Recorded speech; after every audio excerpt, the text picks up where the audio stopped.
तर प्रकाश महाजन हे देखील आता वरळी डोम या ठिकाणी पोहोचलेत आणि संपूर्ण वरळी डोम जो आहे तो आता कार्यकर्त्यांनी भरून गेलेला आहे। ही वरळी डोमची दृश्य आपण या ठिकाणी पाहतोय। संपूर्ण राज्यभरातून शिवसैनिक मनसैनिक या ठिकाणी दाखल झाले। तर प्रकाश महाजनांची वक्तव्य हे फार महत्त्वाचं आहे। दोन्ही ठाकरे बंधू एकत्र आले, आता मी मरायला मोकळा असं वक्तव्य त्यांनी केलेलं आहे। तर वरळी डोम मधील ही दृश्य आपण पाहतो आहोत। मोठ्या संख्येने दोन्ही पक्षाचे कार्यकर्ते या सभागृहामध्ये एकत्र आलेले आहेत। तर मातोश्रीच्या बाहेर जाऊया, थेट आमचे प्रतिनिधी निवृत्ती बाबर यांच्याकडे। निवृत्ती, तुम्ही फॉलो करणार आहात उद्धव ठाकरे यांना, कधी उद्धव ठाकरे या ठिकाणाहून निघताय?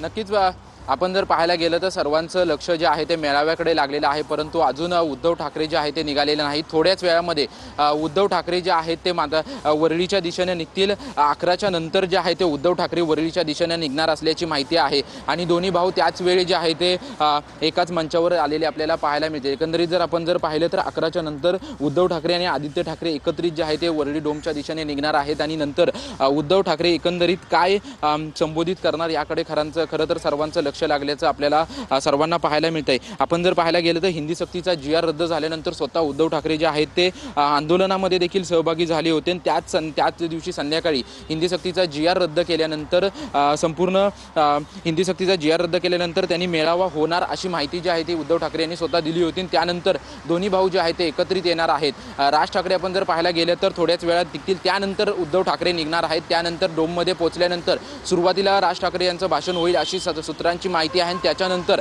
शेवटला जे आहे ते उद्धव ठाकरे यांचं भाषण होणार आहे। त्याच्यामुळे उद्धव ठाकरे थोडेसे उशिरा मातोश्रीवरून निघणार आहेत। आता आपण जर पाहिलं तर मातोश्रीवरती कोणतेही कार्यकर्ते या ठिकाणी पोहोचलेले नाहीत। इतर मेळावे जेव्हा पक्षाचे राजकीय मेळावे असतात तेव्हा मोठ्या प्रमाणात उत्साहामध्ये जे आहे ते सर्व कार्यकर्ते जे आहेत ते मातोश्रीवरती आपल्याला पोहोचलेले पाहायला मिळतात। परंतु हा राजकीय मेळावा नाही, केवळ हा दोन्ही भावांचा आणि मराठी भाषेसाठी हा मेळावा आहे। त्याच्यामुळे कोणतेही पदाधिकारी जे आहेत ते या ठिकाणी पोहोचलेले नाहीत, कोणतेही नेते देखील या ठिकाणी आलेले नाहीत। कारण की राजकीय जेव्हा मेळावा होतो तेव्हा शिवसेनेचे वरिष्ठ नेते जे आहेत ते ह्या मातोश्रीवरती पोहोचलेले असतात आणि उद्धव ठाकरेंसोबत स्वतः हे वरिष्ठ नेते मेळाव्याच्या ठिकाणी आणि राजकीय सभांच्या ठिकाणी जाताना आपल्याला पाहायला मिळतात। परंतु हा मेळावा जो आहे तो राजकीय नाही तर मराठी माणसांचा हा मेळावा आहे असं त्यांच्या निमंत्रण पत्रिकेमध्ये देखील आपल्याला पाहायला मिळत होतं। आणि त्याच दृष्टीने कोणतेही नेते मातोश्रीवरती अजून कोणतेही नेते पोहोचलेले नाहीत। तर 11 वाजता उद्धव ठाकरे मातोश्रीवरून निघतील आणि 11:15 ते 11:20च्या दरम्यान वरळी डोम जे आहे ते या ठिकाणी पोहोचणार आहे। सुरुवातीला थोडीशी विश्रांती उद्धव ठाकरे घेतील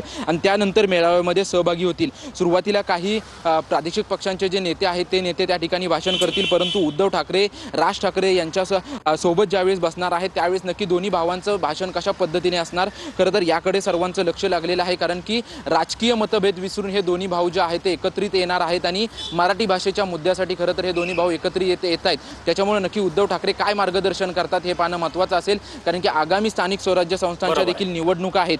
हे जरी व्यासपीठ नक्कीच निवृत्ती, त्यामुळे आता उद्धव ठाकरे कधी निघतात याकडे आपलं लक्ष असणारच आहे। मात्र ही दोन्ही दृश्य आपण पाहतो आहोत। एकीकडे वरळी डोम सभागृहामधील व्यासपीठ सज्ज झालेलं आहे, कुणाची भाषणं होणार आणि ती कशा प्रकारे होणार, कोणत्या शब्दांमध्ये दोन्ही ठाकरे बंधू सरकारवर टीकास्त्र डागणार हे पाहणं महत्त्वाचं असणार आहे।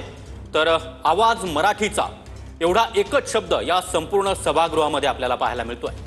तर दुसरी दृश्य आहे ती म्हणजे राज ठाकरे यांच्या शिवतीर्थाची। काही वेळातच राज ठाकरे इथून रवाना होणार आहेत, तर उद्धव ठाकरे मातोश्रीवरून वरळीकडे रवाना होतील आणि तिथे देखील आपले